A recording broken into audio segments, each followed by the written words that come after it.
बिस्मिल्लाहिर्रहमानिर्रहीम। अस्सलाम वालेकुम व्यूअर्स, उम्मीद है खैरियत से होंगे। सिंध या मोती, मैं आपका मेज़बान मिलान अली मेहमान। आज हैदराबाद चैप्टर में मैं आपको एक ऐसी शख्सियत से मुलाकात करवा रहा हूं जो कि मैं समझता हूं कि हैदराबाद के best skin specialist doctor Naeem Motiwala. अस्सलाम वालेकुम डॉक्टर साहब। वालेकुम खैरियत से हैं? ठीक है डॉक्टर साहब, खुशनसीबी मेरी कि आप मेरे साथ आज प्रोग्राम में हैं और मैं समझता हूँ कि मेरे व्यूवर्स को आज के प्रोग्राम से बहुत फायदा होने वाला है इंशाल्लाह। माशाल्लाह। सबसे पहले तो आप बताइएगा, अपने बचपन के बारे में कुछ बताइएगा कि वो कैसा गुजरा।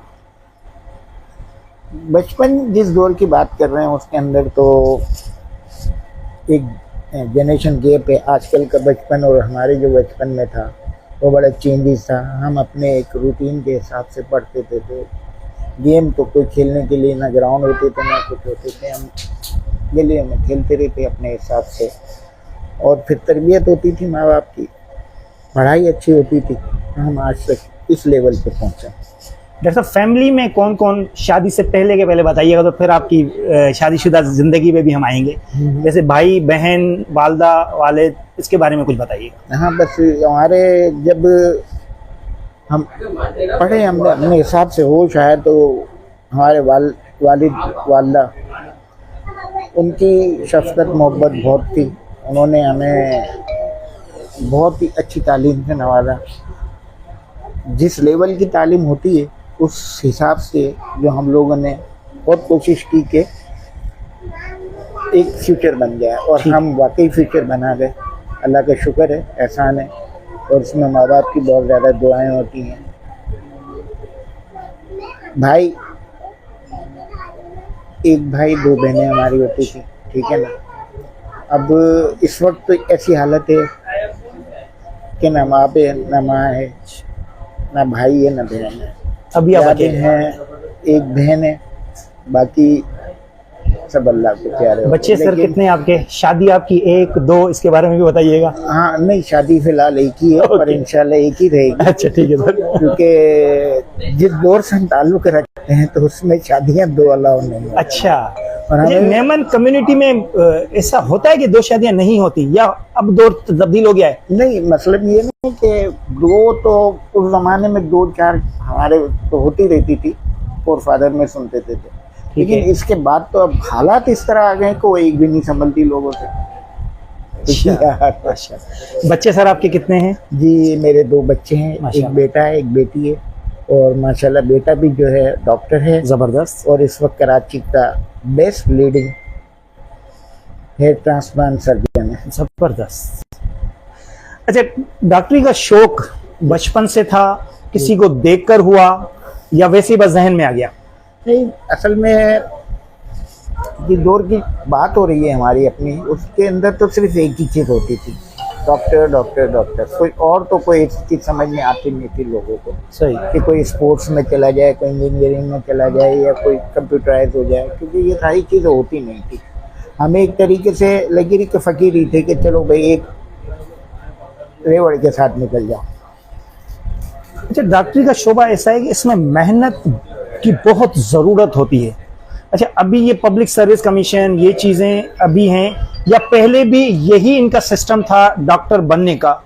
ऐसा कुछ बताइएगा, या नहीं अभी ये चीज़ें पहले नहीं थी? असल में पहले हमारा जो पढ़ने का जो सिस्टम था वो ये था कि टीचर बहुत अच्छे होते थे और फिर डिवोटेड होते थे, बहुत पुराने। क्योंकि मुझे याद है कि जिस वक्त की दौर की मैं बात कर रहा हूँ, हमारे हैदराबाद में 3 ही सर्जन होते थे। अच्छा। डॉक्टर अजहर, डॉक्टर राजा और गनी सिद्दीकी। स्किन के या वैसे ही आम फिजिशियन? अच्छा सर, ठीक है ठीक है। क्योंकि हैदराबाद के अंदर मतलब पहले टाइम पे इतनी कमी डॉक्टर्स की थी यहाँ पहले, या बीमारियां भी कम थी? नहीं, असल में क्या है कि वो उस वक्त दौर इस तरह का था ना कि बीमारियां अपनी जगह थी, हॉस्पिटल भरे रहते थे। लेकिन क्या है कि वो एक दौर के अंदर सब, जैसे अब हमारे 3 हैं तो 3 हैदराबाद की पूरी क्रीम थी। अब इस वक्त तो इसमें इतनी अच्छी आ गई, इतनी अच्छी चीज़ हो गई है, जिद्दत बहुत ज़्यादा आ गई। हाँ, जिद्दत आ गई है कि अगर आप चाहें तो अब आप मेडिसिन के अलावा, वालेकुम अस्सलाम, मेडिसिन के अलावा अब आप हर फील्ड के अंदर आपको डॉक्टर अवेलेबल है।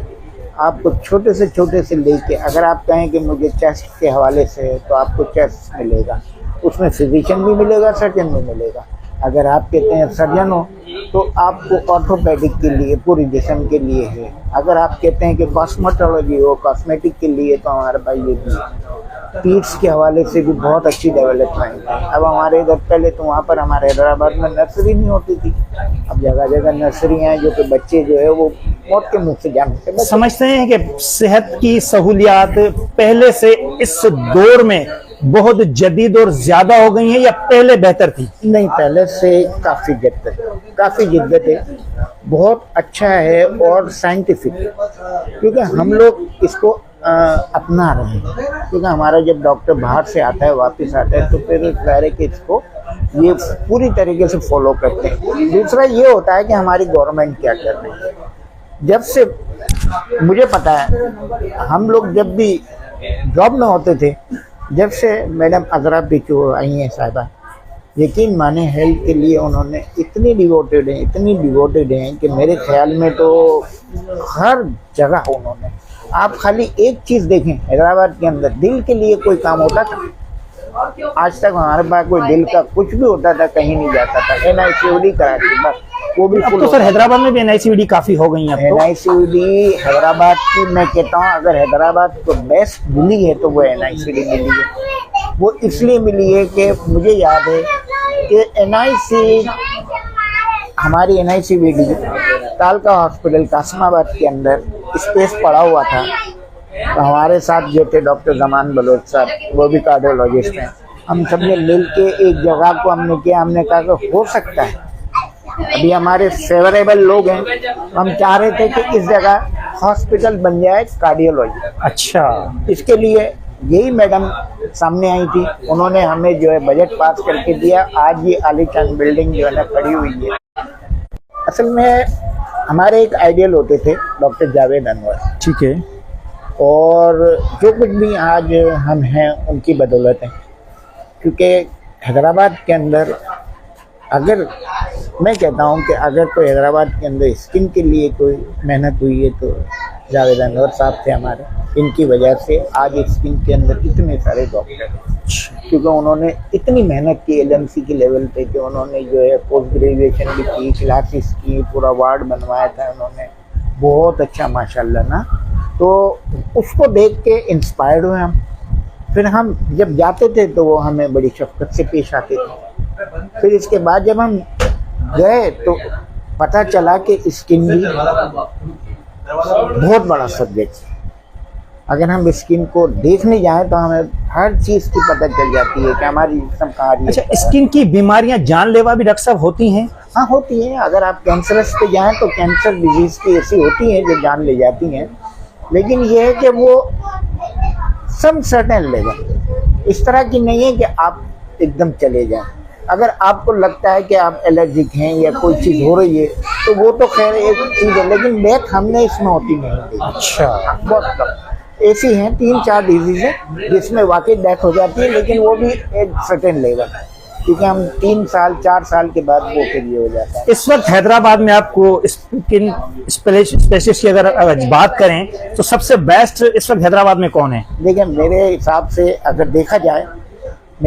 अगर देखा जाए तो जो हमारे बहुत अच्छे दोस्त भी होते थे, जी, और हमारे यूँ समझो कि हमारे लिए वो टीचर भी थे ना। अच्छा, जैसे डॉक्टर परवेज इकबाल साहब हैं, धर्मदेव राठी मरहूम साहब थे, शौकत साहब हैं, मेमन अपना मुशाद मेमन है, ये वो थे जो एक ग्रुप के साथ हम चलते थे। वो अपना नेमुल बदल छोड़ के नहीं गए?